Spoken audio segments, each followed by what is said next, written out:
Hello po Sir Bob. Isa po ako sa mga laging nakikinig sa inyo for almost 3 years na. Mahilig din kaming makinig sa channel nyo kasama yung pamilya ko. Sa atunayan, isang natatanging kwento po yung gusto kong i-share sa inyo. Matagal na panahon na itong nangyari sa amin ng pinsan ko sa di gaanong sikat na hotel. Ako po pala si Amira from Davao. Nangyari itong kwento nung lumuwas kami ng Manila. Magpipinsan kami na mahilig mag-travel. Pagpunta namin ng Manila, may nabook na kaming hotel noon. Tapos, saka pa lang namin nalaman na na-scam kami nung andoon na kami. Wala raw kaming reservation at nung panahon na yon, hindi sila tumatanggap ng online booking. Dahil sa pagkadismaya namin, naghanap kami ng ibang hotel na pwede sana kaming 3 sa iisang room. Ang iba kasi naming pinupuntahan hanggang 2 lang daw, tapos ang mahal pa ng rate. Hanggang sa may makita kaming isang lumang hotel. Nung una, hindi namin yun napansin na hotel pala kasi mukhang tambakan ng basura yung harapan. Tapos sarado pa yung entrance. Nabasa lang namin yung sign na sa likod daw yung daanan. Pagpunta namin doon, nakakuha kami ng isang room na pwedeng 3. Budget meal lang talaga. Kailangan namin magtipid noon kasi nga yung pera na dala namin ay dapat panggala lang kasi yung payment sa hotel reservation ay bayad na kung saan kami na-scam. Sa 2nd floor kami noon. Medyo weird lang yung hotel kasi ang sikip at ang daming mga nakatambak na gamit. Pati nga yung elevator nila parang kumakalas na at malapit nang masira. Pagdating namin sa room, maayos naman at may malaking higaan. Sakto yun sa aming 3. Dahil galing biyahe, nagpahinga muna kami. Gabi na rin kasi noon at bukas pa ang gala. Habang nasa mahimbing na pagtulog, nagising ako sa pagkatok. Ilang beses na may kumatok sa pinto ng room namin pero ako lang yung nagising. Humihilik pa nga yung 2 kong kasama. Dahil ako yung malapit sa pinto, tumayo ako para painggan. May kumakatok nga. Ilang saglit pa, naramdaman ko na parang may pumipihit ng doorknob. Kinutuban ako nun, kaya nagtanong kung sino yon. Pero walang sumasagot. Wala rin namang peephole sa pinto, kaya hindi ko alam kung sino yung nasa labas. Hindi ko naman pwedeng buksan basta-basta lang dahil natatakot ako. Paano ba naman, 3 babae lang kaming nasa kwarto. Ilang sandali ay tumahimik yung paligid. Ang tagal ko pa nga naatayo noon sa pinto. Nang masiguradong wala ng tao doon, bumalik na ako sa pagkakahiga. Kinabukasan, ginising ako ng pinsan ko dahil mag-aayos na ako para sa gagalaan namin. Nagtanong pa nga sila kung bakit daw parang puyat na puyat ako, ako yung naunang natulog. Kinuwento ko sa kanila yung narinig kong pagkatok. Ang sabi nila, baka daw sa kabilang kwarto yon at nagkamali lang ako ng rinig. Pero hindi naman ako pwedeng magkamali sa paggalaw ng doorknob. Nang maabalik na kami mula sa galaan, napansin namin na ang daming umaalis na nasa hotel. Nagmamadali pa nga yung iba. Pero hindi namin pinansin kasi akala namin ay nag-check out lang sila. Mukhang wala rin namang gaanong tao sa hotel. Oras na ulit para magpahinga kami. Siyempre, napagod kami sa paggala. Ako yung huling nag-shower. Paglabas ko, napansin ko yung 2 pinsan ko na nasa pinto. Di tinanong ko sila kung anong ginagawa nila doon. Yung isa, nasa labas pa na parang may hinahanap. Ang sabi nila, may pumipihit at nagtatry buksan yung doorknob. Kaya binuksan daw nila dahil akala nila ay housekeeping. Pinagsabihan ko sila noon dahil kabilin-bilinan sa amin na huwag kaming magbubukas agad ng pinto kung hindi kami sigurado kung sino yung tao sa labas. Kaya nga kako dapat nagtatanong sila kung sino yon. Sa kalaliman ng gabing yon, nagising kami sa sunod-sunod na pagkatok. Hindi lang yung basta katok ha. Kinakalampag talaga yung pinto ng kwarto namin. Takot na takot yung 2 kong pinsan. Kaya ang ginawa ko, lumapit ako sa pinto at nagtanong kung sino yon. Pero walang sumasagot. Kinakalampag niya talaga yung pinto at pinipilit niyang pihitin yung doorknob. Umiiyak na yung dalawa kong pinsan habang ako nagpipilit na maging matapang. Hindi naman pwedeng pare-parehas kaming mahihina ang loob. Baka mapahamak kaming lahat. Sumigaw ako noon. Ang sabi ko, subukan niya lang na pumasok. Isasaksak ko sa kanya yung balisong na dala ko. Doon tumigil siya sa pagkatok. Nakarinig ako ng mga yabag palayo. Nung akala ko ay ayos na ang lahat, nagtangka akong lapitan yung mga pinsan ko. Pero malakas na lagabog ang tumama sa pinto. Yung parang may katawan na pilit tinutulak yun.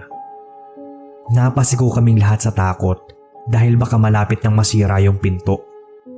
Nagpatulong ako sa mga pinsan ko na itulak namin yung lamesa para iharang sa pinto. Tapos tumawag kami sa mga kamag-anak namin. Hindi namin alam ang gagawin at umiiyak na kami lahat. Kasi kahit anong pilit ko, nakaramdam talaga ako ng sobrang takot. Yung tito namin na may kakilala malapit doon sa Manila, nagtawag siya ng pulis para puntahan yung hotel kung nasaan kami. Pagpunta nila, wala na yung pilit na nagbubukas ng pinto namin. Ang sabi, maraming araw silang natatanggap na reklamo sa hotel na yon. Sa atunayan, matagal na yung pinasara. Hindi nila alam na nag-ooperate pa yon patago. Kaya pala sa likod kami pinadaan. Marami na raw kasing kinasangkot ang krimen yung hotel na yon. May mga ginahasa at ninakawan na. Kumakatok daw sa pinto at kapag pinagbuksan mo, doon sila pinapasok. Umalis na rin kami agad ng hotel na yon at naghanap ng mas safe na tutuluyan kahit mahal pa ang ibinayad namin nung gabing yon. Pinagalitan din kami ng mga kamag-anak namin dahil hindi namin sinabi na sa ganoong klaseng hotel kami nagpunta. Grabe yung trauma na inabot namin noon, Sir Bob. Kaya pala masyadong mura yung singil nila sa amin. May mas malaki pala silang pwedeng makuha. Kaya simula noon, priority na namin yung safety at dapat disente yung hotel na ibubuk kahit na mas mahal yung bayaran namin. Basta payapa yung stay at makakapagpahinga na hindi iniisip na maaaring may sino mang pwedeng pumasok sa room namin. Hanggang dito na lang po ang kwento, Sir Bob. Sana ay mabasa ninyo. Ito ay ang totoong kwento ng kakilala ko na tawagin na lang nating Nelson. Ako si Nelson. Pamamasada ng jeep ang aking kinabubuhay. Ngunit kahit marami akong naisasakay ng mga pasahero sa araw-araw ay kinakapos pa rin dahil sa nagbaboundary lang ako. Natapos na ang buong araw kong biyahe at ibinalik ko na sa terminal ang pinasada kong jeep. Naglakad na ako pa uwi nang maisipan kong dumaan muna sa bilihan ng cake. Matapos iyon ay dumiretso ako sa karinderya ni Aling Shoni para bumili ng napakasarap niyang pansit palabok na gustong-gusto naming pagsaluhan ng aking pamilya. Meron kasi kaming konting salo-salo para sa kaarawan ng aking bunsong anak. "Oh, Nelson, ginabi ka na," basiglang bati ni Aling Shoni. Tumango na lamang ako at ngumiti, dala na rin siguro ng pagod. Iniabot na niya sa akin ang inorder kong maliit na bilao ng pansit palabok. Bago ako umalis ay nagbilin pa ito. "Mag-ingat ka sa pag-uwi mo, Nelson, ha? Madilim ang daraanan mo at kapag may napansin kang kung anumang bagay doon, banda doon sa may puno ng akasya, ay huwag mo itong susundan, ha?" "Nako, Aling Shoni, araw-araw naman po akong dumadaan dyan pero wala naman pong kakaibang nangyayari sa akin." Pagbibiro ko pang sambit sa matanda. Iniisip ko nung mga oras na yon ay baka ang gusto lang niyang ipahiwatig ay mag-iingat ako dahil baka ma-hold up at hindi ang kung ano paman. Pilit kong iniwagdit sa aking isipan ang kanyang sinabi. Itinuloy ko ang aking paglalakad. Nagsindi ako ng sigarilyo at nagyosi upang mapanatag ang aking isipan. Sa kalagitnaan ng aking paglalakad ay may pumukaw ng aking atensyon. Sa buong buhay ko ay ngayon lamang ako nakakita ng napakaraming alitaptap. Napaaganda nilang pagmasdan. Kumikinang-kinang sila sa kadiliman ng gabi. para silang mga sumasayaw na ilaw sa hangin na inaakit ako para lumapit. Hindi ko napigilan ang aking sarili na sundan sila. Para bang may enerhiyang humihila sa aking mga paa. Para akong bata na nasasabik na maipaglaro sa kanila. Hindi ko na malaya ng oras. Pansin kong lumalalim na ang gabi. Malamig na rin ang bitbit kong pansit. Pinigilan ko ang aking sarili sa wari paglalaro sa mga alitaptap. Nang mapansin kong nandito na ako sa likod ng puno ng akasya. Nakapalibot ang mga alitaptap sa akin na gumawa pala ng hugis bilog. Nag-umpisa na akong kabahan sa hindi malamang dahilan nung una. Mas lalong lumakas ang kaba ko sa mga sumunod na nangyari. Biglang may sumulpot na kabaong mula sa aking harapan. Napaatras ako dahilan ng aking pagkakapatid at pagkakaupo sa lupa. Lalong nangatog ang aking mga tuhod dahil papalapit na ng papalapit sa akin ang lumulutang na itim na kabaong. Pinilit kong makatayo, ngunit mas lalo akong nanghina at nanlaki ang aking mga mata dahil sa nakita mula sa papalapit na kabaong. Kitang-kita ko na ang nakahiga sa itim na kabaong ay ako. Pumikit at nagdasal ako sa aking isipan ng paulit-ulit hanggang sa sinambit ko na ang aking dasal. O Diyos ko, tulungan niyo po ako. Medyo malakas kong sabi. Pagmulat ko ng aking mga mata, matapos ang ilang saglit, ay biglang nawala ang itim na kabaong at nagkulasan ang mga alitaptap palayo. Dali-dali akong tumakbo palayo ng puno ng akasya. Huminto ako saglit upang maghabol ng hininga mula sa pagtakbo hanggang sa napansin ko na may mga ilaw na akong natatanaw. Pero mas nagimbal ako dahil ang kaninang itim na kabaong ay bigla na lamang sumulpot sa harapan ko at naglabas ito ng makapal na usok. Para akong napako sa aking kinatatayuan at hindi ko alam ang gagawin. Lalong lumakas ang kabog ng dibdib ko. Nang may tumapik sa likuran ko at nagsalita ng, "Oh, Nelson, sinundan kita kanina dahil nakalimutan mo tong sukli mo. Teka, bakit ka humahangos?" Agad ko itong nilingon. Aling Shoni, kayo pala. Pinaglalaroan ho yata ako." Sagot ko na hinihingal pa. "Nako, bata ka. Mabuti na lang at tumating ako. Halika nga't ihahatid na kita." Pag-aalala nito. Nang maarating kami sa bahay, ay dali-dali akong sinalubong ng aking asawa at dalawang anak. Nagtaka ako sa sinambit ng aking may bahay. "Oh, Nelson, ang aga mo ata." Binaling ko ang paningin ko sa orasan. 7:00 pa lang ng gabi. Samantalang kanina ay nasa kalaliman na ako ng gabi. Iwinagdit ko na lang sa aking isipan iyon. Matapos ang ilang minuto ay nagsimula na kaming magsalo-salo. Doon ko na rin pinaghapunan si Aling Shoni bilang pasasalamat. Bago umalis ay nagbilin pa siya sa akin. Ang sabi niya na sa susunod daw na dadaan ako doon sa may puno ng akasya ay huwag ko daw kalimutan na magdasal muna. Marami kasing mga multo at elemento ang naninirahan sa puno ng akasya at mas maligalig sila tuwing sasapit ang gabi. Mabuti na lamang at nakaligtas daw ako dahil kadalasan yung mga pinapakitaan ng itim na kabaong ay napapabalitaang wala ng buhay. Huminga ako ng malalim sa aking narinig. Laking pasasalamat ko rin sa Diyos at buhay pa ako. Simula noon, kahit medyo nabawasan ng bahagya ang kita ko mula sa pamamasada ng jeep, ay mas pinili kong hindi na makakita ng mga alitaptap at lumulutang na itim na kabaong na maaaring magpahamak sa akin.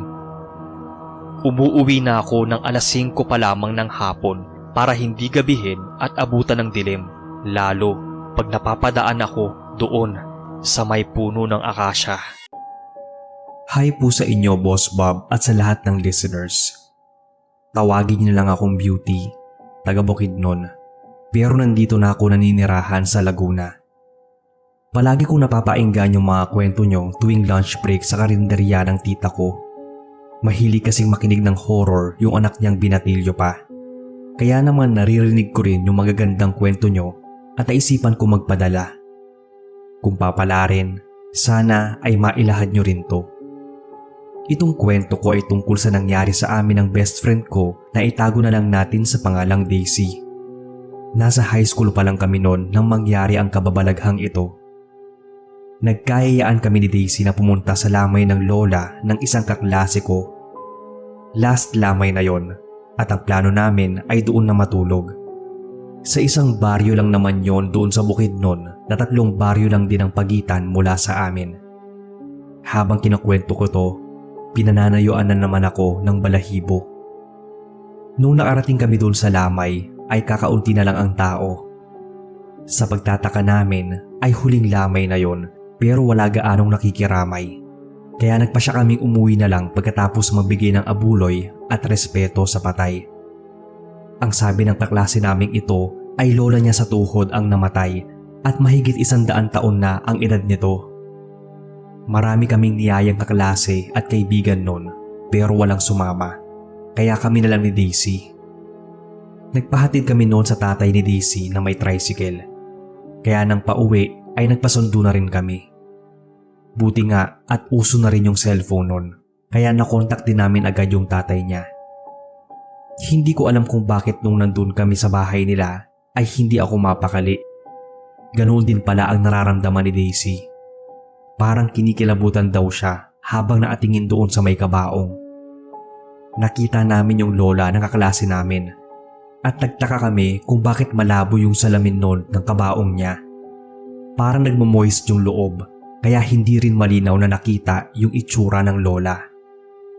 Pinigilan pa kami noon ng kaklase ko na umuwi dahil gabi na raw. Pero ayaw din ni Daisy. Baka hindi din daw siya makatulog ng maayos. Yung bahay din kasi nila ay parang haunted house kung titingnan sa labas. Tapos yung mga ilaw pa nila noon ay yung kulay dilaw. Kaya ayaw ni Daisy na magstay kami doon. Napansin pa raw niya yung mga tingin sa amin na mga naroon. Kaya raw nakaramdam siya ng mumunting kilabot.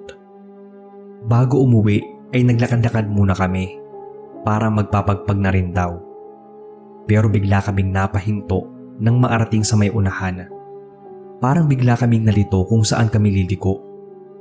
May 2 kaming likuan at sa pagtataka ko ay parang hindi pamilyar sa amin yon.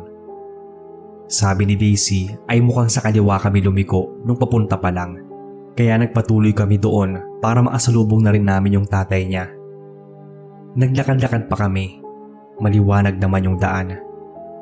Pero nagtaka kami kasi ilang minuto na ang lumipas ay hindi pa rin namin nakikita o nakakasalubong ang tatay niya.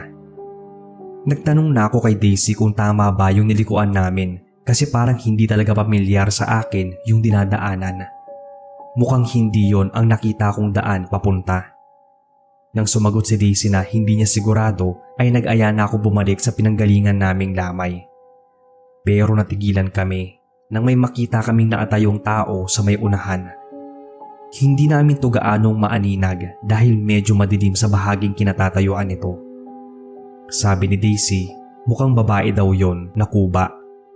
Para yung isang matandang babae na uugod-ugod ayon sa pagkakatayo nito. Nakatayo lang yon at nakaharap sa amin. Hindi gumagalaw. Pero nung nagsimula na kaming maglakad papalapit dito, ganoon na lang ang paghiyaw at hilakbot namin nang bigla itong tumuwad. Itinukod nito ang mga kamay sa lupa at kumapang na mabilis papunta sa amin. Nagtakbuhan kami ni Daisy. Hindi na namin alam kung saan kami pupunta kasi doon sa daanan namin nakaharang yung nilalang na yon na di namin alam kung ano. Nang makalayo kami ay tumawag si Daisy sa tatay niya. Nakumpirma namin na na-wrong turn nga kami. Nasa kabila ang pauwi sa amin. Sinabihan na lang kami ng tatay niya na bumalik sa lamay o di kaya ay hintayin na lang namin ito. Sabi ni Daisy noon ay naiihi siya kaya no choice talaga kami kundi bumalik sa bahay ng lola ng kaklase namin. Tiningnan pa namin maigi kung andoon pa yung nilalang na yon. Buti na lang at wala na. Kaya lakad takbo na ang ginawa namin para makabalik ng lamay. Nagtaka pa kami noon dahil wala nang ibang tao sa lamay maliban na lang sa pamilya ng namatay. Tinanong ko yung kaklase ko noon habang umiihi si Daisy kung bakit wala nang tao, gayong mag-aalas 10 pa lang naman ng gabi. Ang sabi nito, ganoon daw talaga sa lugar nila. Wala nang nagpapagabi sa lamay. Nagtaka pa ako nang medyo humahangos na lumapit sa akin si Daisy. Agad siyang nagpaalam na aalis na kahit wala pa yung tatay niya. Sinabi kong dito na lang maghintay, pero hinila na niya ako papalayo doon. Tinanong ko siya kung bakit siya nagmamadali nang makalayo na kami. Habang umiihi daw siya, ay nakaramdam siya ng kilabot, lalo na nung mapadaan siya sa tabi ng kabaong ng lola ng kaklase ko. Sa takot daw niya, pinutol na niya yung pag-ihi at niyaya niya akong umalis. Paano ba naman daw? Pagdaan niya sa kabaong ng patay, nakita niya na sobrang dumi ang mga kamay ng matanda. Yung tipong nalubog sa putik o di kaya sa lupa. Hindi pa sementado ang daan doon sa kanila noon at medyo maputik din. Kaya inisip niya na baka bumangon ito. Hindi naman kasi ganun daw nung una kahit na medyo malabo pa yung salamin. Saka naging malinaw na rin yung salamin noon kaya nakita niya yung itsura nito. Hindi daw niya alam kung bakit nagtaasa na lang bigla ang balahibo niya sa batok nang makita ito. Medyo madungis daw yon at parang may bahid pa ng dugo ang bibig. Ayokong maniwala sa kanya na totoo ang sinasabi niya. Para kasing nananakot lang siya para lang umalis na kami doon. Una pa lang kasi ay parang alangan na siyang pumasok. Sabi niya ay parang bumangon daw yung lola ng kaklase namin. Nag-iba daw kasi yung posisyon ng mga kamay nito. Hindi ako naniwala nung una, pero nang magkaroon ng haka-haka tungkol sa isang amaranhig sa lugar nila, inisip ko na baka yun yung lola ng kaklase ko na tinutukoy nila. Hindi ako sigurado, pero hindi ko rin maipaliwanag kung anong klaseng nilalang yung nakita namin. Ang malinaw lang sa akin, inabangan kami nun. Hindi yun hayop kundi tao na ayon nga kay Daisy ay isang matandang babae. Salamat Boss Bob sa oras na mabasa itong kwento ko. At sana nga ay masama rin ito sa channel nyo. Good evening Sir Bob at sa iba pa nating mga kadiliman. You can call me Steve. Fan po ako ng horror genre at lagi rin po akong nakikinig sa channel nyo. Bali itong story, nangyari to noong 2013. Tanda ko pa po talaga itong mga nangyari at mahirap pong kalimutan. Nagsimula po to noong August 18, 2013. Mga around 11 in the evening po yon. Naglalaro po ako ng computer game sa loob ng kwarto kasama yung pinsan ko. Since malapit na yung sem break, lagi siyang nasa bahay namin until midnight o kung minsan pa kapag ginagabi sa bahay na talaga siya natutulog. One night, August 18 nga, naglalaro kami. Wala sina mommy at daddy kasi may pinuntahan sila. Kaya solo namin yung buong bahay. Nagpaalam siya saglit na gagamit ng CR. Pero after 30 seconds, nung umalis siya, biglang may dumaan sa gilid ko. Nung time na yon, naka-red na t-shirt siya kaya pansin ko agad na siya yung dumaan. Pero makalipas ng mga ilang minuto, pumasok yung pinsan ko sa room sabay sabi, "Kanina pa ako sa CR? Sama ng tiyan ko." Nagulat at nagtaka po ako noon kaya tinanong ko siya, "Di ba dumaan ka kanina sa tabi ko?" Ang sabi niya, "Hindi nasa CR lang ako noon. Hindi nga ako tumayo ano ka ba?" Hindi ko lang talaga maisip yung nangyari pero isinantabi ko na lang yun. Kinabukasan, nagising ako na wala na sa room yung pinsan ko pero nasa house na sina mommy at daddy. Bumaba ako para tingnan kung nandun yung pinsan ko sa baba pero wala siya sa sala. Pagpunta ko ng kusina, nakita ko siya na nakatalikod sa may lababo. Sabay tanong, "Oh, anong breakfast natin?" Hindi siya sumasagot. Bigla po akong naaramdam ng kakaiba. Inisip ko na baka may galit sa akin yung pinsan ko. Ilang sandali lang, may sumigaw sa may bandang likuran ko. Gising ka na pala eh! Tara, gala tayo! Pagharap ko, nandun po yung pinsan ko sa may pinto namin. Hindi ko talaga alam kung epekto lang ng puyat at pagod sa kakalaro o masyado lang akong excited na makita lagi yung pinsan ko. Noong una, hindi ko talaga iniisip na may kababalaghang nangyayari. Pero one time, napakwento ako bigla sa tropa ko about sa nakita ko nga.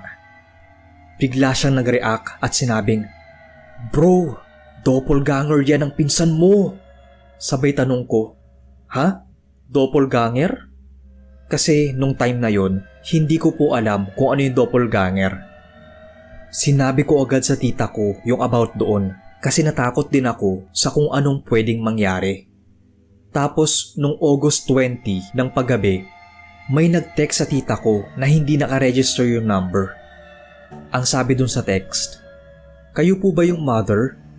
Nandito po kasi yung anak niyo sa klinik."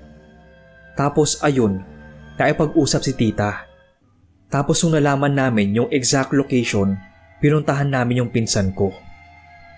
Pagpunta namin sa Cavite, nakahiga yung pinsan ko sa hospital bed pero may malay naman siya. Tinanong namin kung anong nangyari. Ang sabi niya, "Nagkarambola yung sinasakyan namin kotse. Pero ayos na ako ma." Mga isang araw din kami nagstay sa klinik na yon. Konti lang naman yung mga tao doon. Hindi ganun kaliit yung klinik, para na nga siyang ospital. Tapos, after 2 days, August 22, nag-uusap kami ng pinsan ko. Inopen up ko sa kanya yung tungkol sa doppelganger kasi natatakot na ako na baka sa susunod ay may mangyari na naman. Pero hindi siya naging open-minded doon, kaya nag-away kami. Ayaw niyang maniwala. Pero days after niyang lumabas ng klinik ay pinalihans namin siya sa aming pastor. Since noon, mabuti naman yung lagay niya at wala nang nangyari sa kanyang masama. Mapagpalang araw sa inyo, Sir Bob, at sa mga listeners. Ako si Maymay, kasalukuyang nasa Bataan. Mahilig ako sa mga kwentong katatakutan, kaya favorite ko talaga yung channel nyo. Yung ibabahagi ko pong kwento ay naganap taong 2017.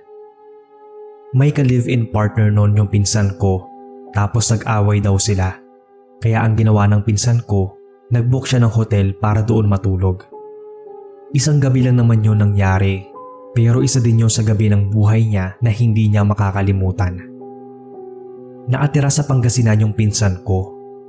Tumawag siya sa akin noon at umiiyak kasi nag-away sila ng partner niya.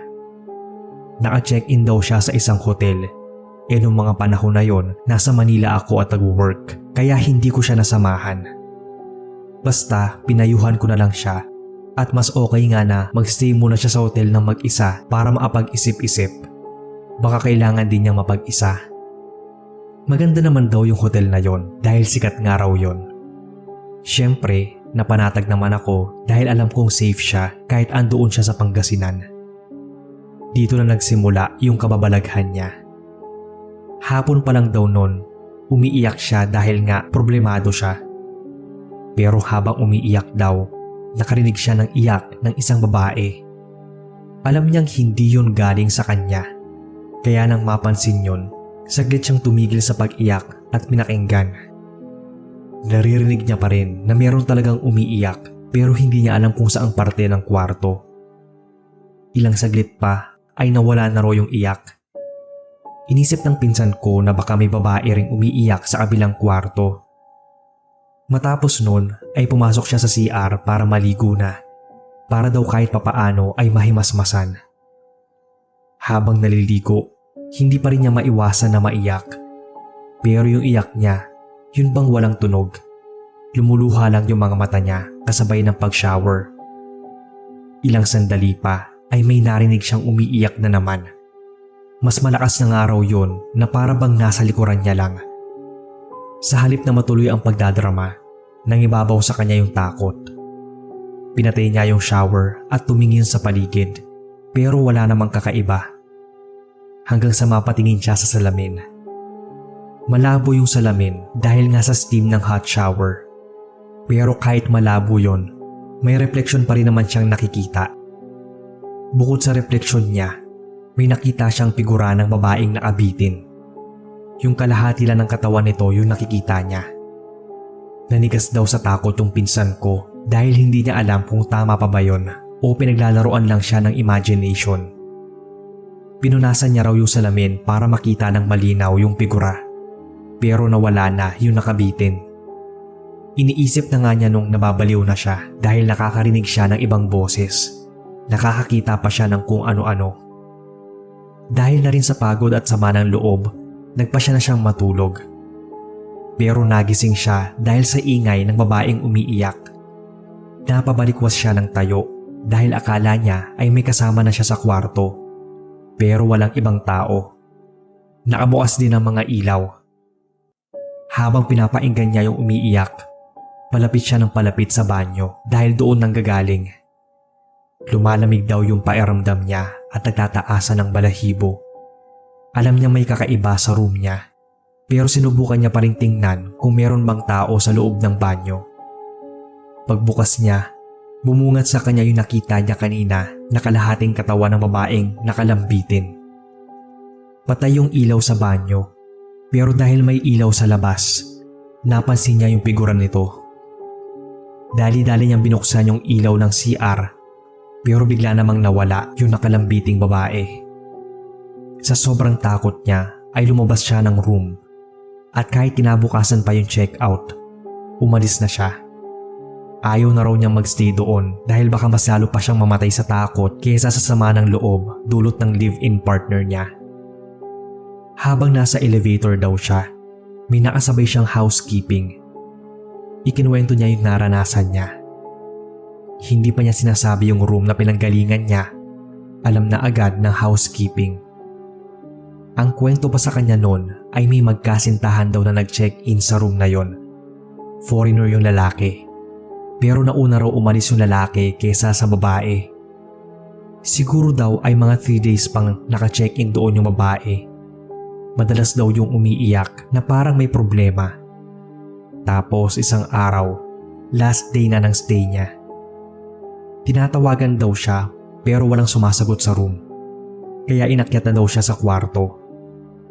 Doon daw nila nakita yung bangkay ng babae na nakabigti sa banyo. Tapos may iniwan siyang sulat nun na buntis siya pero ayaw siyang panagutan ng lalaki dahil pamilyado daw ito. Siguro dahil sa problema niya ay nagawa niya yon, ang magpatiwakal. Marami na raw talaga yung nagrereklamo sa kwarto na yon dahil madalas silang makarinig ng umiiyak sa banyo o hindi kaya may nakikitang kakaiba sa salamin. Nung nangyari nga daw yung insidenteng yon, halos 1 taong hindi binuksan yung room na yon.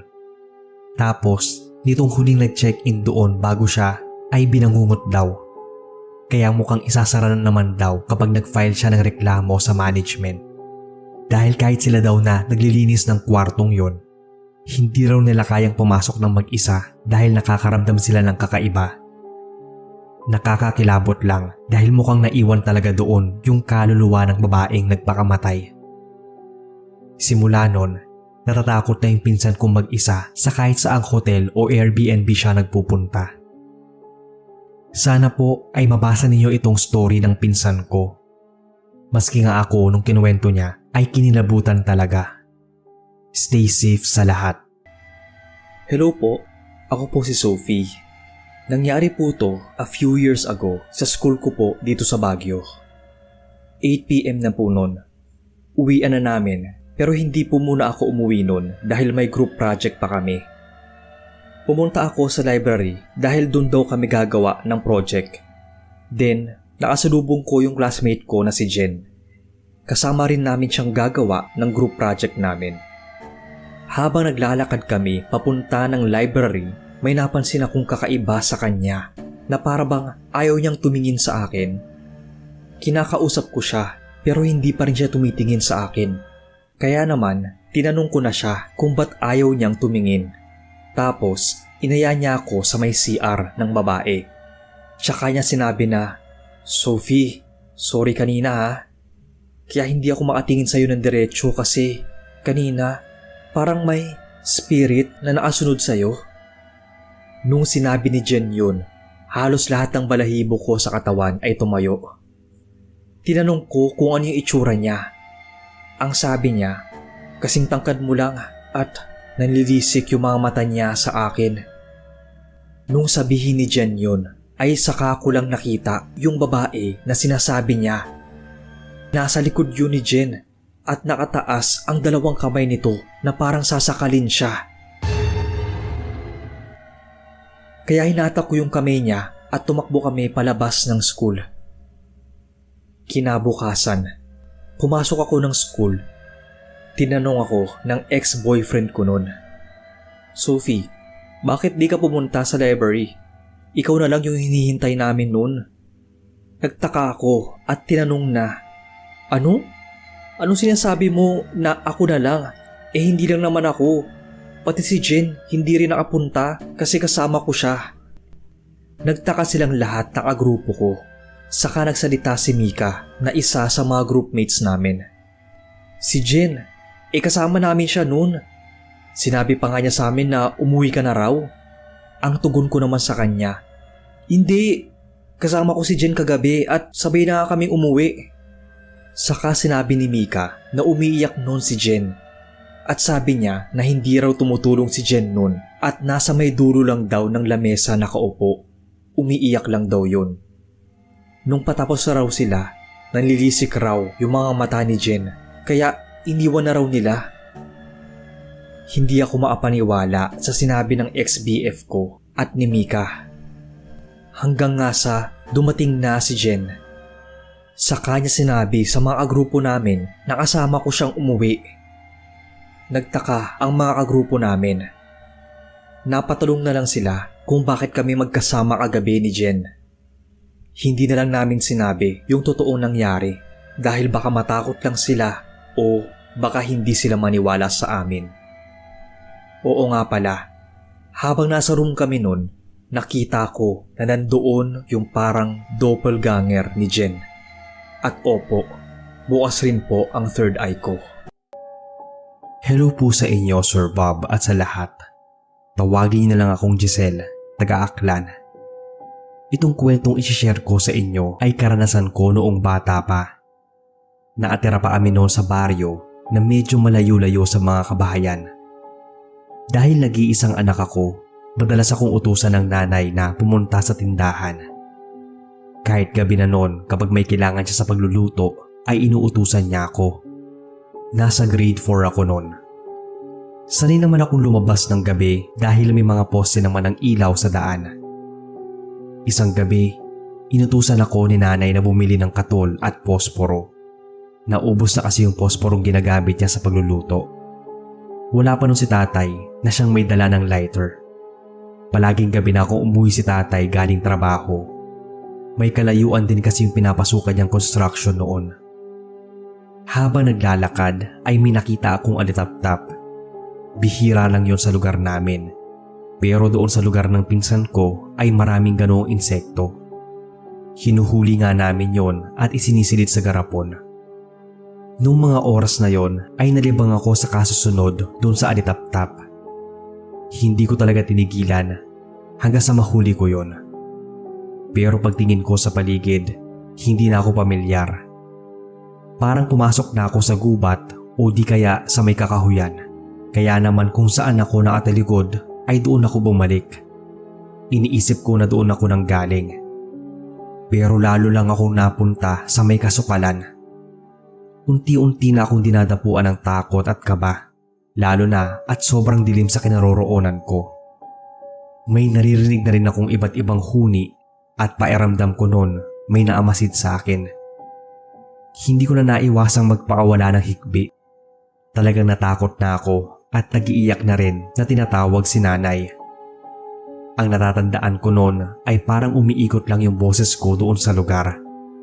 Sigaw ako ng sigaw pero parang walang nakakarinig sa akin. Mas lalo akong natakot nang maramdaman ko na parang may naggagalawan sa paligid at parang may nadidinig akong mga bulungan o iba't ibang boses. Parang ganoon yung pagkakatanda ko. Takot na takot na ako, lalo na at parang unti-unti nang nag-iiba yung nakikita ko sa paligid. Doon na nagsimulang magblanko ang lahat. Para lang ako natutulog at nananaginip nun. Ang naalala ko, para akong nasa ibang lugar. Magandang lugar na maraming alitap-tap. Alam kong masayang-masaya ako nung una, pero unti-unti na akong naiiyak dahil wala na naman akong makitang ibang tao. Kaya iyak ako ng iyak noon na tumatawag kay nanay. Nagising ako at umaga na. Natagpuan ko yung sarili ko na nakatulog sa isang malaking puno. Grabe ang kaba ko dahil alam kong may pinapabili sa akin si nanay. Pero nakatulugan ko at siguradong magdamag niya akong hinintay nun. Nagtaka pa ako dahil nang pauwi ay grabe kong makatingin sa akin ang mga nakakasalubong ko. Pagdating ko ng bahay, grabe naman yung iyakan ni nanay at tatay, pati na rin yung mga kamag-anak namin nang makita ako. Saan daw ba ako nagpunta at 3 araw na raw nila akong hinahanap.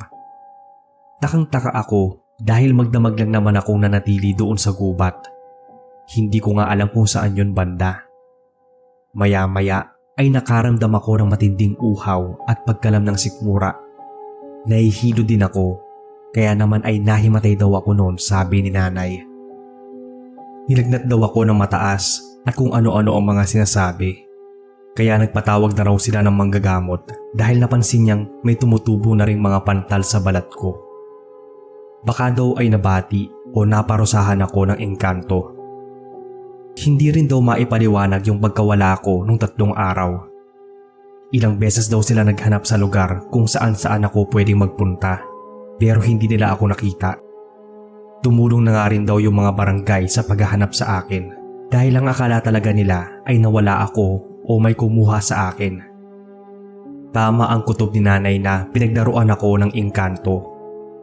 Buti na lang daw at walang inalok na pagkain sa akin kaya nakabalik ako. Takot na takot akong isipin noon na muntikan na akong kunin ng lubusan ng mga engkanto. May mga gabi na nananaginip ako na nasa ibang lugar ako. Sabi ni nanay ay nag-i-sleepwalk na rin ako at nagsasalita ng tulog. Kaya pabalik-balik ako sa manggagamot. Yung mas nakakatakot pa noon ay yung nararamdaman ko kapag matutulog na ako. Yung para bang hindi ako nag-iisa sa kwarto. Minsan, nahahawi yung kurtinang nakatabing sa pintuan.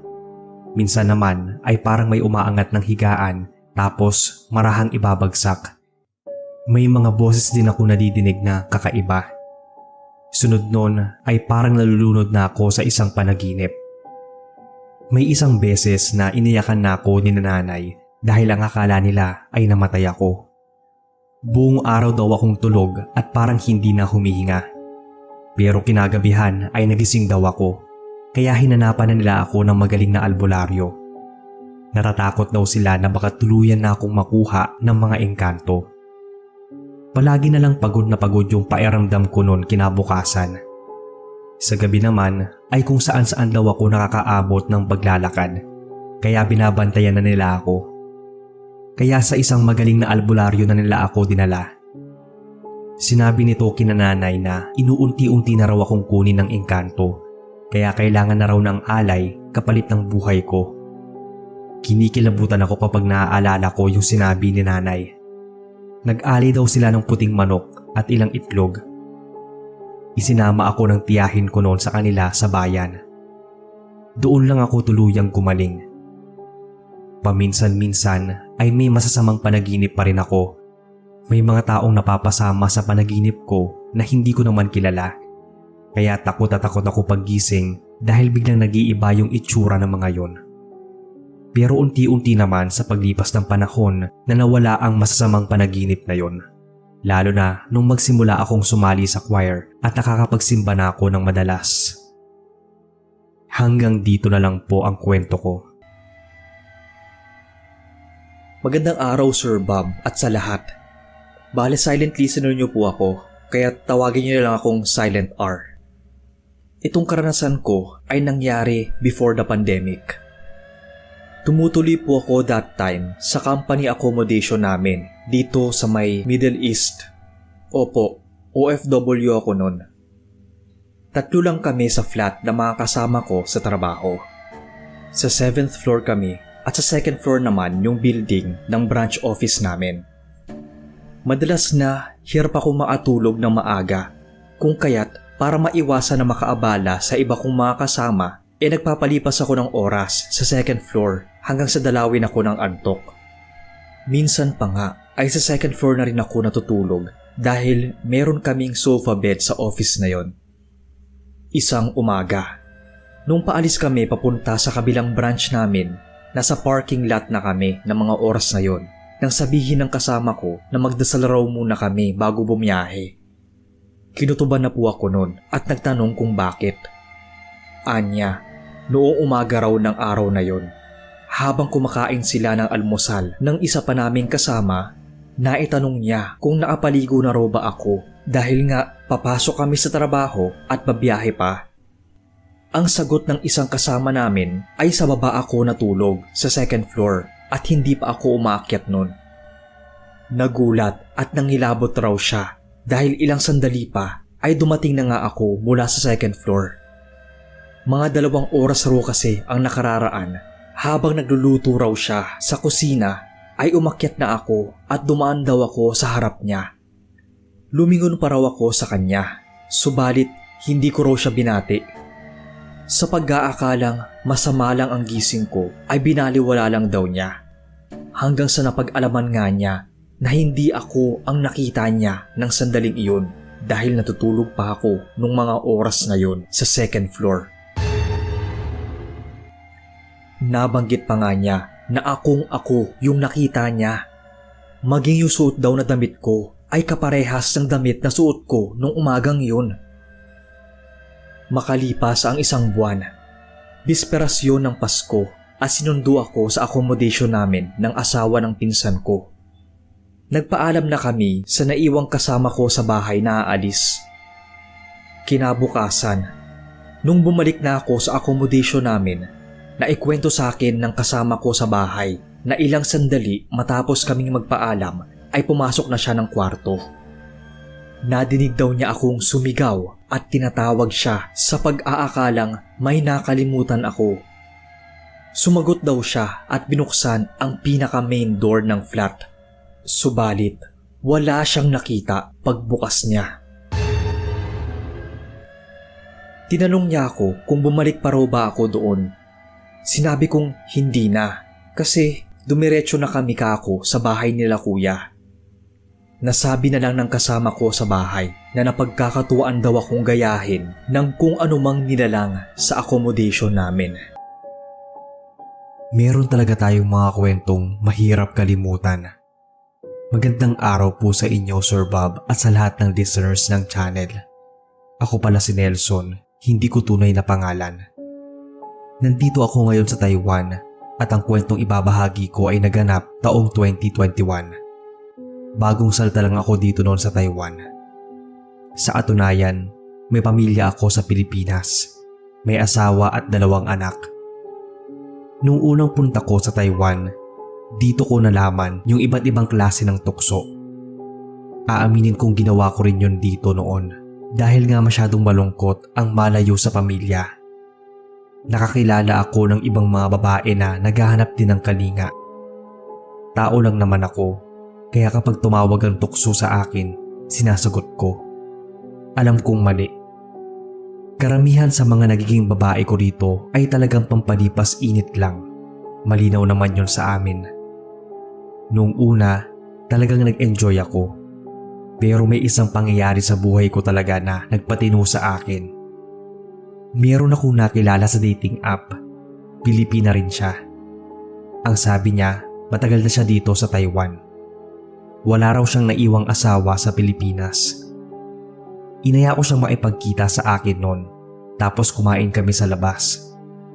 Siyempre, ang inaasahan ko, didiretso kami ng hotel, katulad ng dating gawi kapag nakikipagbita ko sa mga nakikilala ko online. Pero sinabi niya sa akin na hindi pa raw siya handa at natatakot siya. Hindi pa rin daw niya kasi nagagawa yung ganong bagay dahil hindi pa siya nagkakaroon ng boyfriend. E di ako, inisip ko noon na naka-jackpot ako dahil kung sakali, ako ang makakauna sa kanya. Nasundan yung mga paglabas-labas namin tapos niligawan ko siya. Basta lahat ginawa ko para mapasagot ko siya. Naging kami naman noon kahit na may asawa ako. Ang sabi niya, kapag umabot kami ng 3 months, ibibigay niya sa akin ang sarili niya. Umabot nga kami ng 3 months. Nag-book na ako ng hotel noon. May nakita akong cheap hotel sa internet. Tapos sakto, malapit yun sa kanila. Sinabi ko sa kanya yung lokasyon ng hotel at pumayag naman siya. Ang sabi niya, may card siya na magbibigay pa ng discount dahil doon siya dati nagtatrabaho. Nauna akong nagpunta ng hotel kasi mas maaga natapos yung trabaho ko. Pagpasok ko sa loob, ang baho ng amoy tapos ang pangit pa. Kaya pala mura yung rate nila, mapapamura ka. Mukhang wala ring gaanong tao nun. Sira yung elevator, tapos sa 3rd floor pa kami. Pag-akyat ko ay sobrang dilim pero bukas naman ang ilaw. Parang papundi na nga yung mga ilaw nila pero hindi ko na lang pinansin dahil ang mahalaga naman sa akin yung gagawin namin. Sobrang tahimik ng hallway habang naglalakad ako. Nadidinig ko pa noon yung mga hakbang ko.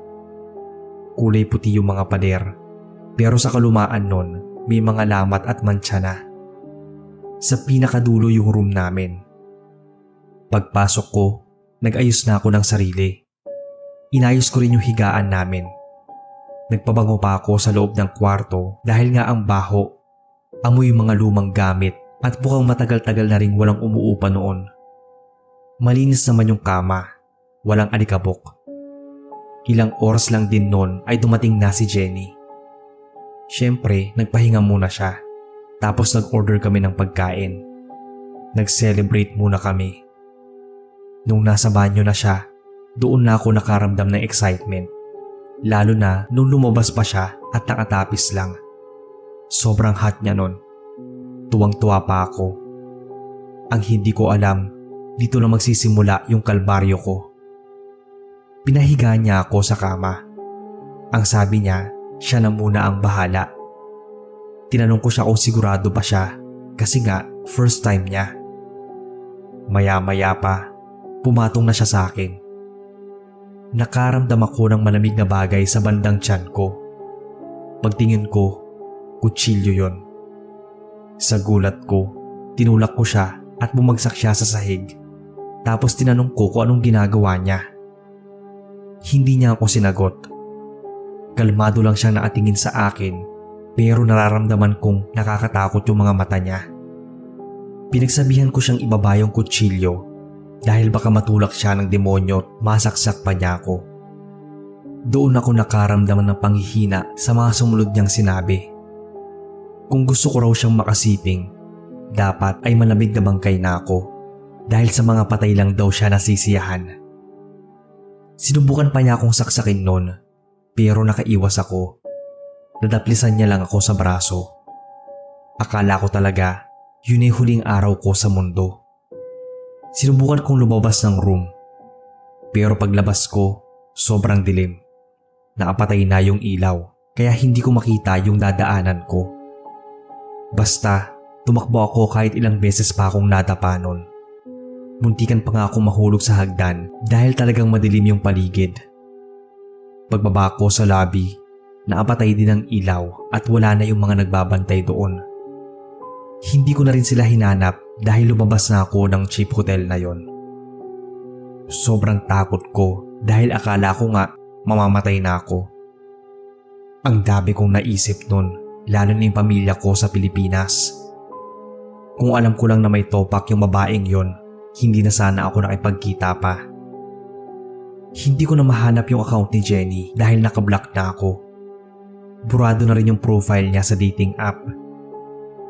Isang beses, nagtanong ako sa kaibigan ko kung alam ba nila yung hotel na pinuntahan ko. Ang sabi niya ay oo raw. Sikat daw yung hotel na yon dahil sa dami ng mga namamatay.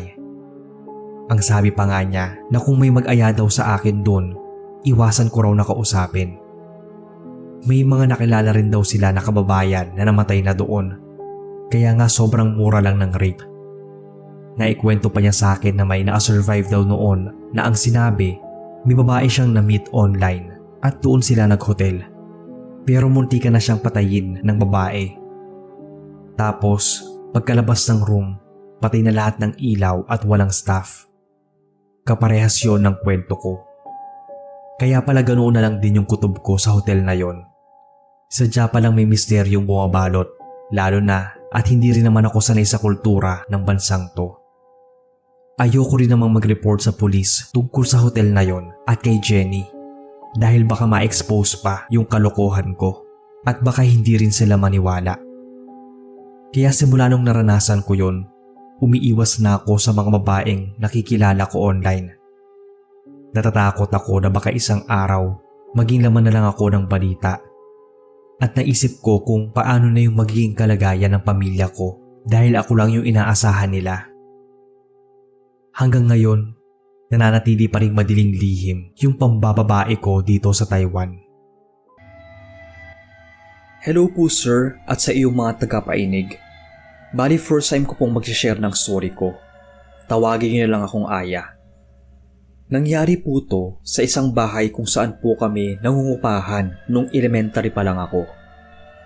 Medyo matagal nang walang tumira doon dahil sa Maynila na tumira ang mag-anak na may-ari ng bahay na yon. Nangupahan kami doon dahil medyo malapit lang rin sa school kung saan teacher ang ate ko. At dahil nga nag-work siya, ay kumuha kami ng yaya ng pamangkin ko para may mag-alaga kapag wala kami. Isang gabi, habang nagluluto ang aming katulong, naubusan ng gasol dahilan para sa lutuan sa likod ng bahay namin siya magluto gamit yung pinagputol-putol na kahoy at bunot ng nyog. Nung time na yun, magsi-CR naman ako sa labas ng bahay. Nung akmang lalabas na ako ng CR, may narinig akong ingay sa likod ng CR na yun. Para ba yung stick na paulit-ulit itinutusok sa lupa? Ang sabi ko na lang sa isip ko, bakit ganon? May tao ba dun? At dahil maliwanag naman yung ilaw, pumunta ako sa likod ng CR para tingnan kung saan nanggagaling ang ingay na naririnig ko. Sa likod ng CR ay may munting sapa at may puno ng atis. Doon ko nakita ang isang babaeng nakatitig lang sa akin, yung katulong namin. Napangiti ako at nagtanong, "Oh, anong ginagawa mo po dyan?" Hindi siya sumagot, ni hindi siya kumurap man lang. Habang naatitig kami sa isa't isa, naririnig ko ang tunog ng pagluluto sa likod ng bahay namin. Buong pagtataka kong naitanong sa isip habang kinikilabutan ako. Pinagpapawisan ako noon ng malamig at nanlalaki yung mga mata. Kung yung katulong namin yung nagluluto sa likod bahay, sino tong kaharap ko? Dahan-dahan kong nilingon ang likod bahay namin. At yun nga, nakita ko na naroon yung katulong namin at busy sa pagluluto. Dahan-dahan kong ibinalik ang paningin ko sa babaeng nasa harapan ko. Pero wala na siya. Doon na ako nagsimulang matakot ng sobra. Pumakbo ako pabalik ng bahay. At nung time na kumakain na kami, ikinuwento ko kina ate yung nangyaring iyon. Sa paninigurado, nagawa ko pa ring tanungin ang katulong namin kung saan siya nung time na yon. Ang sabi niya, nagluluto lang daw siya sa likod ng bahay. Nagtataka nga raw siya kung bakit daw ako pumunta sa likod ng CR at kung sino raw yung kinakausap ko. Salamat po sa pagbabasa ng maikling kwento kong ito at more power pa po sa channel nyo. Magandang araw sa inyo, Sir Bob. Ako si Romel. Meron akong nakakatakot na nakakatawang kwentong isasend sa inyo. Karanasan ito nung binata pa ako. Hindi ako nakatapak ng kolehiyo. Pagka-graduate ko ng high school ay nagtrabaho na ako sa construction. Dito lang naman sa amin sa Albay, Bicol. Pagkatapos ng trabaho noon ay dumadaan ako sa barak sa mga kasamahan ko at doon kami nagiinuman. Karamihan kasi sa kanila ay hindi taga dito sa amin kaya meron silang baraks. Ako naman umuwi sa amin. Ilalarawan ko lang sa inyo itong lugar. Malayo siya sa kalsada. May madadaanan pa akong maliit na palayan at sa unahan ay may sapa.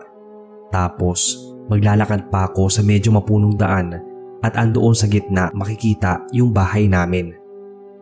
May mga kapitbahay naman kami na mga kaanak kaya hindi nakakatakot para sa akin. Minsan nun, umuwi na akong lasing na lasing. 18 na ako nun.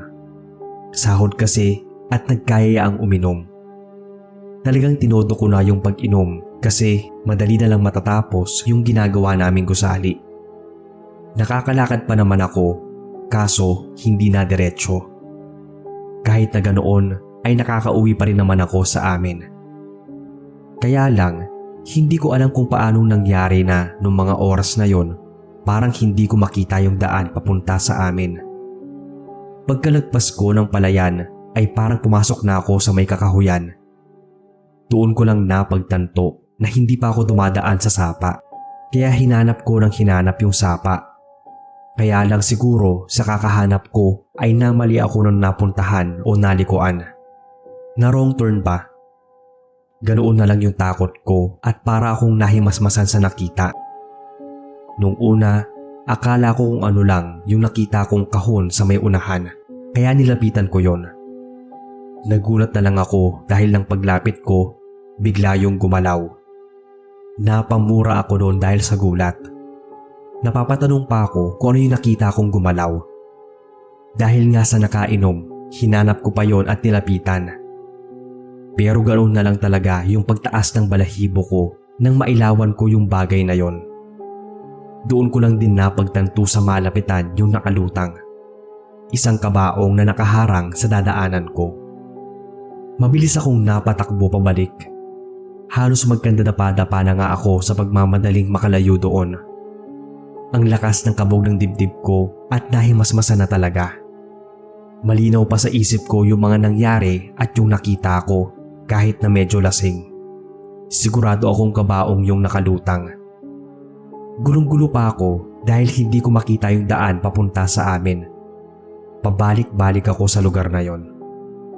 Yung kilabot ko kapag nasa harapan na ako ng kabaong yon, halos takasan ako ng malay. Di ko na nga mabilang kung ilang beses akong nakapagmura.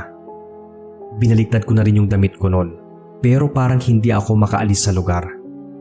Saka lang ako parang nabuhayan ang loob nang marinig ko yung boses ng nanay at kapatid ko. Tinatawag nila ako at parang nanggagaling lang yon sa malapit. Naglakad lang ako ng konti pabalik at doon ko nakita yung ilaw ng flashlight na dala ni nanay. Ang pinagtataka ko, Sir Bob, malapit lang yung kinaroroonan doon sa daan pauwi sa amin. Pero hindi ko yun nakita noong mga oras na yon. Napagsabihan pa ako ni nanay dahil andoon lang daw pala ako. Bakit hindi ako dumiretsyong uwi? Ano daw yung ginagawa ko doon sa puno ng balete na yon? Doon pa ako parang nanigas dahil sa totoo lang hindi ko nakita yung punong yon nang pauwi ako. Kinabukasan, kinuwento ko sa kanila na naligaw ako. Ayan daw kasi at gabi-gabi na ako kung umuwi, tapos magiinom pa. Talagang mariit daw yung daanang yon. Hindi pa raw ako siguro nagtabi-tabi po. Natawang nahintakutan si nanay nang ikwento ko sa kanila na nakakita ako ng lumulutang na kabaong. Buti na nga lang daw at hindi ako hinabol nun, kundi baka mayari na ako. Ang kwento raw noon ng lola ko kina nanay, daanan daw ng mga laman lupa o engkanto yung bahaging yon. Mukhang niligaw daw talaga ako. Sa takot ko na maulit pa yon, hindi na ako nakikipag-inuman pa sa labas at maaga na talaga akong umuwi ng bahay pagkatapos ng trabaho. Ako po pala si Marjorie, hindi ko tunay na pangalan. Isa po ako sa mga tagapakinig ninyo at halos lahat po ng kwento ninyo ay napakinggan ko na. Narinig ko rin po na may mga ibang nagpapadala ng kanilang mga karanasan kaya hindi na po ako nagdalawang isip na sumulat at ipadala ito sa inyong email. Bali nangyari po itong kwento ko noong 2009 sa isang probinsya dito sa Visayas. Sa Capiz to be exact. Laking probinsya po ako, sir, kaya hindi na rin lingid sa aking kaalaman ang mga bali-balita tungkol sa mga aswang. Nung mga panahon na ito, sir, nag-aaral pa po ako. First year high school ako nito at tandang-tanda ko pa rin ang mga naganap. Ito po ay karanasan ko at ng mga tropa kong kaklase. Pasado 12:00 noon ng tanghali. Sa katirikan ng araw ay napagkasundoan naming magkakaibigan na manguha ng bayabas para ibenta sa mga kaklase at guro namin. Pwede rin naming ipampalit ito ng papel sa mga kaklase namin. Ganito kami, sir, noon nung nag-aaral pa kami. Dahil sa kahirapan ng buhay, kaya kailangan dumiskarte para lang may pambili ng project sa paaralan. 4 kami noon. Ako, sina Evan, Tom at Fred. Kahit babae ako, ay puro mga lalaki ang mga kaibigan ko. May pagka-tomboy po kasi ako noong kabataan, sir. Kaya puro lalaki ang kadalasang kabarkada ko. Galing sa paaralan ay binagtas namin ang kalsada na mga kalahating kilometro ang layo. Malayo-layo ang narating namin kung saan naroon ang maraming bunga ng bayabas. Bali ang lugar na pinuntahan namin ay sakop na iyon ng kabilang baryo. Narinig ko nga minsan sa aking mga magulang ang kwento sa baryong iyon na may marami raw gumagalang aswang. So yun na nga, sir. Nang marating na namin ang maliit na daan sa kabilang baryo na kung saan ay tao lang ang pwedeng magkasya, ay agad naming pinasok ang kaloob-looban ng kakahuyan kung saan may bayabas na kaming nakikita. Malalaki ang mga bunga na nakuha namin noon, kaya naman ay mas lalo pa aming ginanahan na manguha. Akyat dito, akyat doon. Hanggang sa may nakita akong bunga ng bayabas na mas malaki kesa sa mga napitas namin. Sinungkit ko iyon at sinabihan ng kasama ko na bantayan nila ang paghulog ng bayabas. Pagkasungkit ko po ng malaking bunga ay tumilapon ito sa malalagong talahiban. Sinigawan ko noon ang mga kasama ko na kunin nila ang bayabas doon sa talahiban. Agad naman nila itong pinuntahan at hinanap.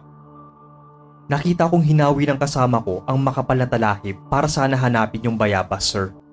Ngunit, agad naman itong napasigaw nang makita nito ang isang nilalang na sobra daw pangit. Kagat-kagat nito ang binti ng isang hayop. Tumutulo pa ang dugo nito mula sa kanyang bibig. Sobrang nakakatakot ang itsura nito. Maitim ang kulubot nitong balat na parang sa aso ang muka at ang mas nakakatakot pa nun ay ang matutulis itong mga ngipin. Mapupula rin ang mga mata nito na nagbibigay kilabot sa aming magkakaibigan. Nung time na yon ay agad na akong tumalon sa damuhan. Hindi na ako dumaan sa katawan ng bayabas dahil sa pagkataranta. Nag-uunahan na kami sa pagtakbo. Hindi na namin alam kung saan kami tutungo. Habang tumatakbo kami, sir, ay bigla na lang akong napaiyak sa takot. Nang lingunin ko ang nilalang ay naasunod na ito sa amin. Sinigawan ko noon ang aking mga kasama na maghawak kamay kami para walang maiwan.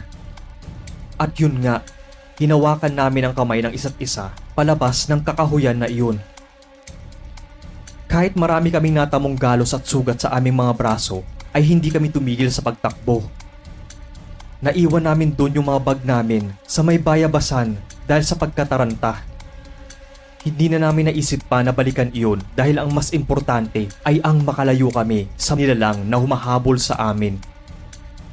Patuloy lang kami sa pagtakbo hanggang sa marating namin ang sangang kalsada. Ang kalsadang iyon ay hindi ang kalsadang aming binagtas kanina. In short, naliligaw po kami, sir. Sinabihan ko noon ang aking mga kasama na magpahinga muna kami kahit saglit. Napansin ko rin kasi na hindi na sumusunod sa amin ang nilalang na kanina'y humahabol sa amin. Para na talagang sasabog ang dibdib namin noon dahil sa lakas ng tibok nito.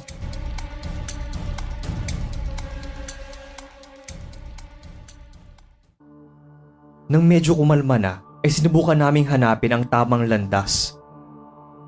Nakakrus kasi ang kalsada, sir. Bali nasa gitna kami. wala rin kaming nakitang mga motor o bahay man lang sa lugar na iyon.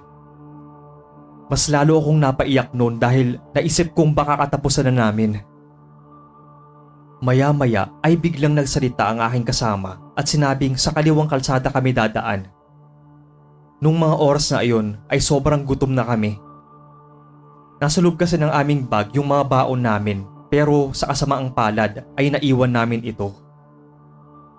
Habang binabagtas namin ang kaliwang kalsada ay bigla akong kinalapit ng kasama ko sabay turo sa puno ng kalamansi na medyo mababa lang at hitik sa bunga.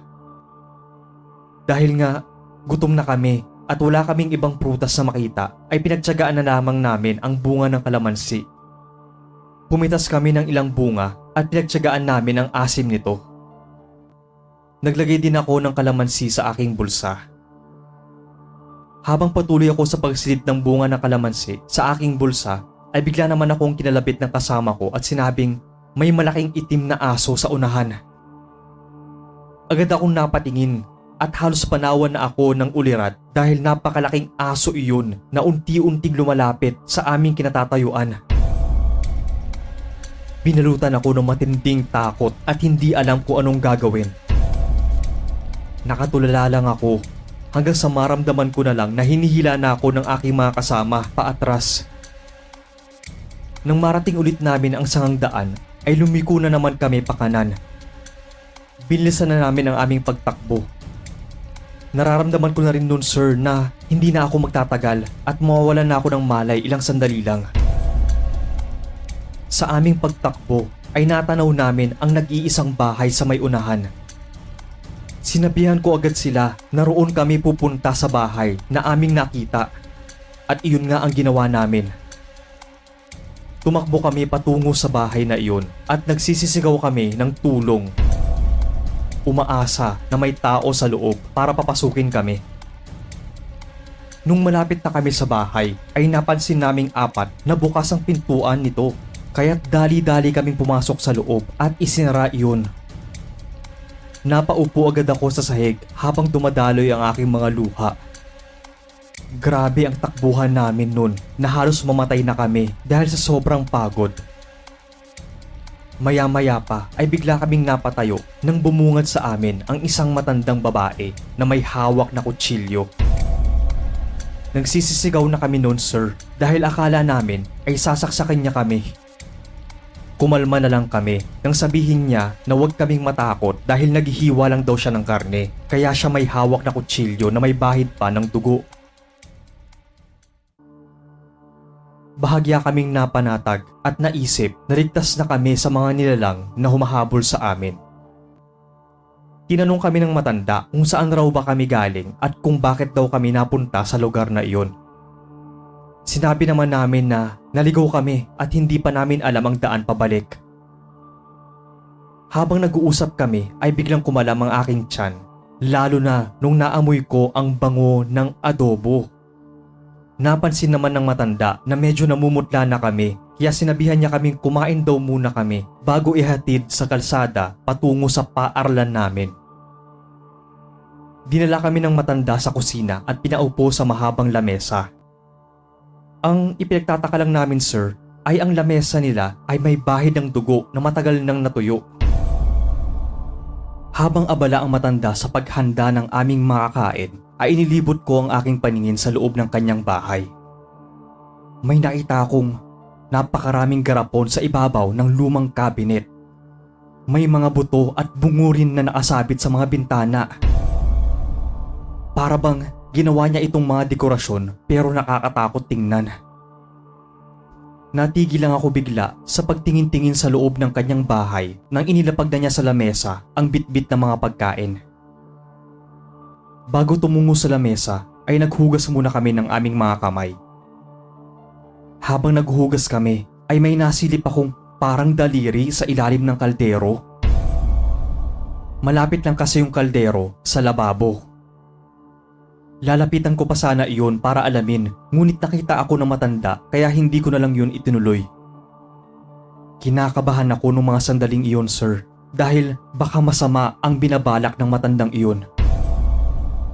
O baka lang din namamalikmata lang ako dahil nga sa gutom kaya kung ano-ano na lang ang mga nakikita ko. Bigla ring natuon ang aking atensyon sa adobong nasa aming harapan.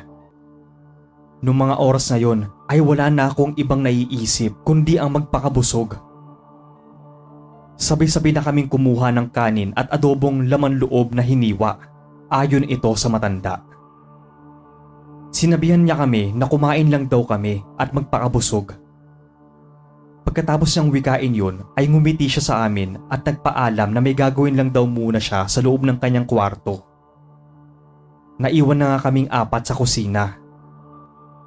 Nang akamangkakain na ako nun ay pinigilan ako ng kasama ko at sinabing huwag daw muna akong kumain. Sinamaan ko lang siya ng tingin dahil nga gutom na ako at nambibitin pa siya. Hindi ko siya inintindi at nung isusubo ko na yung adobong laman loob ay pinigilan na naman niya ako. Padabog kong inilagay pabalik ang adobo sa plato at pinukulan ko siya ng masamang tingin. Ngunit imbis na humingi siya ng paumanhin sa ginawa niya ay nakita ko siyang namumutla at tagaktak ang kanyang pawis. Lumingon ako sa iba at ganoon din ang nakita ko. Bago pa man ako makapagtanong ay agad nang kumuha ang kasama ko ng kalamansi at piniga niya iyon sa adobo. Nang mapatakan ng katas ng kalamansi ang adobong kanina'y hawak-hawak ko ay nakita ko mismo ang pagbabago nito. Napaatras na lang ako na makita ko ang hilaw na karne na medyo nabubulok na. Agad akong napahawak sa aking bulsa at kinuha ang kalamansi na pinitas ko kanina. Pinatakan ko ang ibang adobo, ngunit gayon na lamang ang aking pagkasindak nang makita ko ang putol-putol na mga bituka.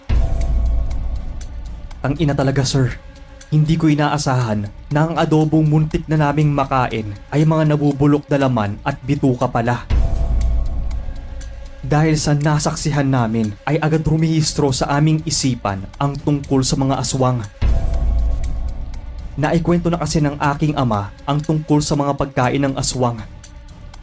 Nagrigodon sa kaba ang aking dibdib at dali-dali kaming tumakbo palabas ng bahay na iyon. Pero bago kami makalabas ay nakita kami ng matanda at tinawag kami. Hindi na namin siya nilingon at matulin kaming tumakbo pabalik sa kalsada. Wala kaming tigil noon sa katatakbo. Halos sumayad na nga ang aming mga paa sa kalsada dahil sa bilis ng aming pagtakbo. Pagdating namin sa unahan ay nakita namin ang main highway kung saan patungo iyon sa lungsod. Pagkalabas namin sa iskinitang iyon ay dali-dali naming pinara ang tricycle na paparating at agad kaming sumakay rito. Nagtataka nga sa amin ang driver na yon dahil para na kaming mga gusgusin at may mga galos pa ang aming braso. Nanatili lang kaming walang imik hanggang sa makarating kami sa aming bahay.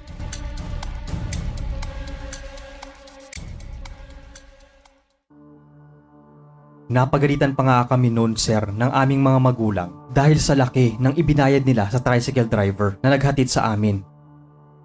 Galit din sila dahil nag-cutting class daw kami. Kaya naman, para matigil sila sa kakukuda ay ikinuwento namin sa kanila ang nangyari.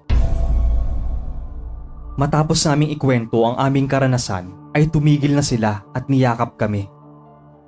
Sabi rin ni tatay na baka raw yung nakita namin sa bayabasan na asong humahabol sa amin at yung matandang babae ay iisa. Sabi pa niya na mabuti na lang daw at nakalabas pa kami ng buhay sa bahay ng aswang. Matapos iyon ay inihatid namin ang aking mga kaibigan sa kani-kanilang mga bahay at si tatay na nga ang nagpaliwanag kung bakit ganon ang itsura namin.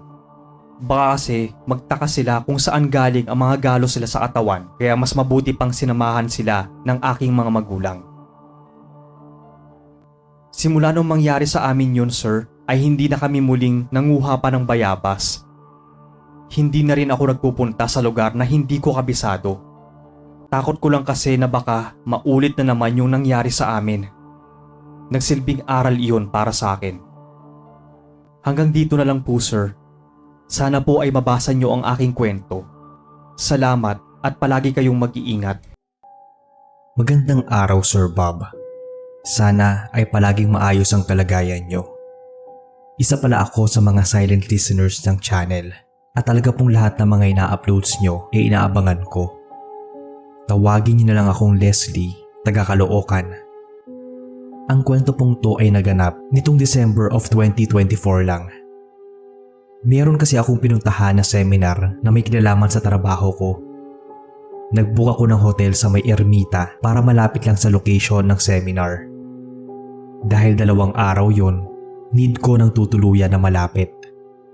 Napunta ako sa room 349. Maganda yung hotel, accommodating ang mga staff at malinis din. Komportable talaga siya. Unang gabi ko doon, nagising ako ng 10 oras ng gabi, mga 3 AM yon. Nagset kasi ako ng alarm for 8 AM, kaya nung nagising ako, chinek ko agad yung oras dahil baka ako nakaligtaan lang ng alarm. Nang magising ako, pinilit ko ulit matulog pero hindi ko na magawa. Nakakaramdam din ako ng bumibigat yung dibdib ko sa di malamang dahilan. Nakakaramdam din ako ng lamig kaya hininaan ko yung aircon. Habang nakapikit at pinipilit na matulog, nakarinig ako ng ingay sa loob ng CR. Yung bang nagbukas yung shower pero mahina lang yung pagpatak ng tubig. Binaliwala ko yon dahil baka ako sa kabilang kwarto lang. Pero lumakas yung patak ng tubig. Kaya kahit tamad at tamad akong bumangon ay nagpunta ako ng CR. Pagbukas ko ng ilaw, napansin kong nakapatay naman yung tubig pero may mga patak ng tubig sa sahig. Para hindi na ito bumukas, pinihit kong mahigpit yung shower para kung sakali ay walang tumagas na tubig. Pagbalik ko sa kama, napatingin pa ako sa screen ng TV na kaharap ko lang. Madilim ang paligid noon kasi hindi naman ako sanay na matulog na bukas yung ilaw. May uwang din ang kurtina kaya may pumapasok pa ring ilaw sa kwarto. Napansin ko mula sa screen na parang may anino akong nakikita malapit sa kinahihigaan ko. Nang kinuskus ko yung mga mata at muling tingnan yon, nawala yung anino. Inisip ko na baka antok lang ako. Kinaumagahan, nung lumabas ako para magpunta sa seminar, nagsabi ako sa staff na tumatagas yung sa shower. Aksayado kasi sa tubig.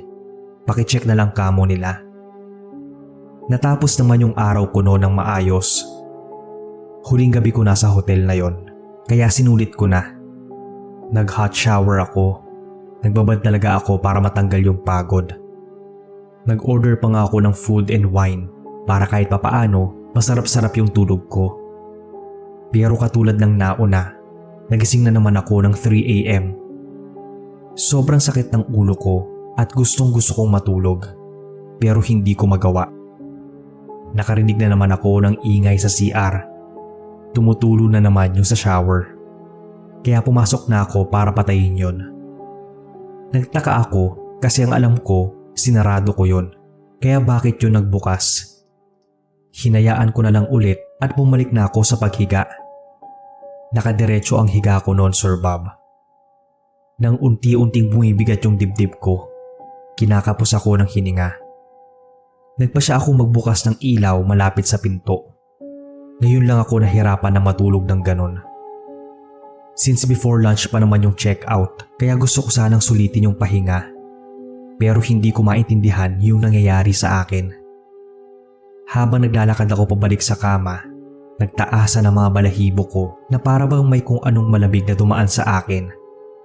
Akala ko nga dahil yun sa aircon, pero napansin kong patay yung aircon. Hindi ko pala nabuksan kanina nung naatulog ako. Muli na akong bumalik sa pagkakahiga at pinilit na matulog. Hanggang sa napansin kong may tubig na tumutulo sa noo ko. Nasundan niyo ng ilang beses pa. Pagpunas ko, minulat ko ang mga mata ko. Doon bumungad sa akin ang isang bata na nasa kisame. Grabe ang kilabot na naramdaman ko noong mga oras na yon, Sir Bob. Imagine, 3 AM pa yon. Hindi ako agad nakagalaw. Hindi ko rin magawang kumurap. Naatingin sa akin yung bata habang may tumutulong tubig sa buhok niya. Kinakapos din ako ng hininga habang naatingin sa kanya. Alam ko noong mga oras na yon, hindi ako nananaginip. pero hindi ko magawang igalaw yung anumang parte ng katawan ko. Bumubulong yung batang babae. Nagtatanong siya kung ihahatid ko raw ba siya pauwi sa bahay nila. Paulit-ulit niyang sinasabi sa akin yon habang unti-unting lumalapit yung mukha niya sa akin. Nararamdaman ko pa yung buhok niya na pumapatong sa mukha ko. Talagang naiyak ako sa takot noon, sir, dahil yun yung unang beses na makaranas ng ganon. Nagawa ko lang makakilos nung tumunog yung phone ko at may tumatawag sa akin. Para akong nagising sa bangungot. Napaupo ako at pawis na pawis. Nanginginig pa nga yung mga kamay ko nang sinagot yung tawag. Kaibigan ko yon at nagtatanong kung nasa ermita pa ba ako dahil susunduin niya raw ako para sabay na kaming bumalik sa Caloocan. Nagtaka naman ako sa sinabi niya kasi madaling araw pa lang nag-aaya na siyang bumiyahe. Nang muli kong i-check yung oras, lampas 6 AM na pala. Nagtaka ako kung bakit ganun kabilis tumakbo yung oras. Ilang minuto pa lang nung nangyari ang mga nangyari simula nang magising ako ng 3 AM. Hindi na ako nagdalawang isip pa at nag-impake at nagpa siya ng umalis. Naghintay na lang ako noon sa kaibigan ko sa lobby ng hotel. Alam ko rin na dahil sa karanasan na yon hindi ko na magagawa pang matulog doon sa room. Baka tuluyan na akong mabangungot. Habang naghihintay sa lobby, may lumapit sa aking matandang janitor. Nagtatanong siya kung bakit ang aga ko raw umalis ng room 349. Sinabi ko sa kanya na parating na yung kaibigan ko.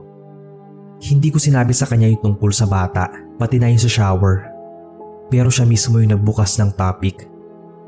Ang sabi niya sa akin, siguro daw may nakita akong bata doon. Tinanong ko siya kung anong ibig niyang sabihin. Sumagot siya na may bata raw na namatay doon sa room na yon. Nadula sa CR habang naliligo. Kaya karamihan daw sa mga nagpupunta sa room 349 ay nararanasan yung pagpaparamdam nun. Doon ko napatunayan na hindi lang pala ako ang naka-experience ng ganon.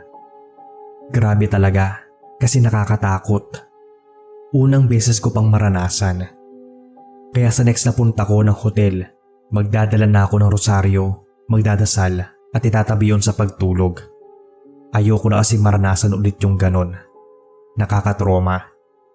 Pero gusto ko pa rin makinig ng mga horror stories tulad ng mga fin-feature nyo sa channel. Ayoko lang na sa akin mangyari. Magandang araw sa inyo, Sir Bob, at sa lahat ng listeners. Tawagin na lang akong Gabriel, taga Vito Cruz, Manila. First time kong makapunta ng Nueva Ecija noon nang pagbakasyonin ako doon ng tiyahin ko. Halos kaka-graduate ko lang ng high school that time. Sinundo na lang nila ako noon sa palengke kung saan dumadaan yung bus. Akala ko noong hindi pa ako nakakapunta doon ay malapit lang ang bahay nila sa bayan. Pero hindi pala. Kinailangan pang sumakay ng jeep at tricycle bago maarating sa kanila. Yung asawa at anak ng tiyahin ko ang sumundo sa akin. Yung pinsan kong lalaki na tawagin nating Ismael. Matanda lang ako ng 2 taon sa kanya. Pero malaking bulas siya kaya parang mas matanda pa siyang tingnan kaysa sa akin. Kaya imbis na ako ang kinukuya ng mga bata naming pinsan ay siya ang madalas tinatawag na kuya. Pero naasundo ko talaga si Ismael. Kami ang madalas na magkasama noong nagbabakasyon ako doon. Kaya nga nung minsang magkaya ang mag-inuman sa bahay nila ay kaming dalawa ang naghanap ng 2 case ng beer sa bayan. Walang malapit na bilihan sa kanila dahil parang ang diblib yun. Mga bandang 8:00 kami lumabas at naghanap sa bayan. Pero halos sarado na yung mga pwesto. May nakapagsabi sa amin nang pwede naming bilhan pero sa ibang baryo pa. Sabi ko ay umuwi na lang kami at gabing-gabi na. Sabi naman ng pinsan ko na siyang nagmamaneho ng tricycle ay puntahan na namin. Tinanong ko pa siya noon kung kabisado ba niya yung lugar. Pero sabi naman niya ay nakakapunta naman siya doon. Nang maarating kami sa bungad ng baryong yon, medyo nag-alangan na siya. Mali daw yata yung nalikuan niyang kalye. Sobrang kitid na ng daan at wala namang kabahayan doon. Parang puro puno lang ng mga kawayan kaya pinasya naming bumalik nun. Papaliko na sana kami nang may mamataan sa unahan si Ismael May babae raw na parang kumakaway sa kanya. Baka sasakay raw kaya dumiretso kami sa may bandang unahan. Pero pagdating namin doon ay wala namang babae. Baka umalis na raw pero hindi niya alam kung saan pumunta. Muli na lang kami bumalik. Pero nagulat si Ismael noon nang pagliko namin pabalik ay may babae na naman daw ang nakaabang sa may unahan. Pagtingin ko, medyo kinilabutan ako dahil yung sinasabi niyang babae sa may unahan ay parang nakalutang. Kahit na medyo malapit na kami ay hindi ko makita yung mga paa niya. Nakabesida siya ng puti at mahaba rin ang buhok na parang nakatakip pa yung muka. Pinapatigil ko si Ismael noon pero dire-diretso siyang lumapit sa babae at hinintuan ito. Nilingon ko pa yon dahil nasa unahang upuan ako ng tricycle. Pero paglingon ko ay wala na yung babae. Sinabi ko kay Ismael na wala na ito at gulat na gulat din siya. Napapamura pa siya at tinanong ako kung saan nagpunta.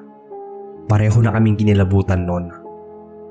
Pinabilisan ko na sa kanya yung pagpapatakbo. Nagtaka lang daw siya kung bakit mabigat pa rin yung bandang likuran. Pagtingin ko sa may salamin, muntikan na akong mapahiyaw sa takot. May nakaangkas kasing babae sa likod ng tricycle. Mahina at paulit-ulit akong napamura. Tinanong pa ako ni Ismael kung ano daw yung nangyayari sa akin. Mahina akong sinabi sa kanya na andyan yung babae. Gumewang-gewang na yung takbo ng tricycle dahil medyo napabilis din yung patakbo niya. Pero nanginginig na yung mga kamay niya sa takot. Maya-maya ay bigla namang gumaan yung tricycle. Marahan akong umangat ng tingin sa may salamin at nakahinga ng maluwag nang wala nang nakasakay doon sa likuran. Pagdating namin sa dulong kanto ay may nakita kaming bukas sa tindahan. Sa labas nun ay may kahakahang inumin. Tama nga ako na namali ng liko si Ismael. Doon pa dapat sa sumunod na kanto na medyo malapad ang daan ang lilikuan namin. Pareho naman kaming di makapaniwala na nakakita kami ng white lady sa daan at umangkas pa talaga yon sa amin. Nang ikwento namin yon kina tito, tinawanan pa nila kami. Bakit daw kasi doon pa kami bumili? Meron palang mas malapit lang doon. Kailangan lang daw tumawag dahil nagsasara yon ng maaga. Pero dahil nga nadaanan na namin yung tindahang yon, kaya kami nagkandaligaw-ligaw. Buti raw at di pa kami tumuloy doon sa dulo ng kalyeng yon dahil tiyak sa sementeryo daw ang punta namin. Napakamot na lang ng ulo si Ismael. Yun nga raw pala yung pinuntahan nila na sementeryo noon. Doon daw sila noon dumaan pero hindi na niya matandaan. Ang sabi ko naman, ayos ah, gusto pa talaga niyang iparana sa akin na mapakitaan ng white lady. Panihingi niya sa akin noon ng pasensya. Pero okay na rin dahil kung hindi yun nangyari, wala sana akong ipapadalang kwento sa inyo ngayon.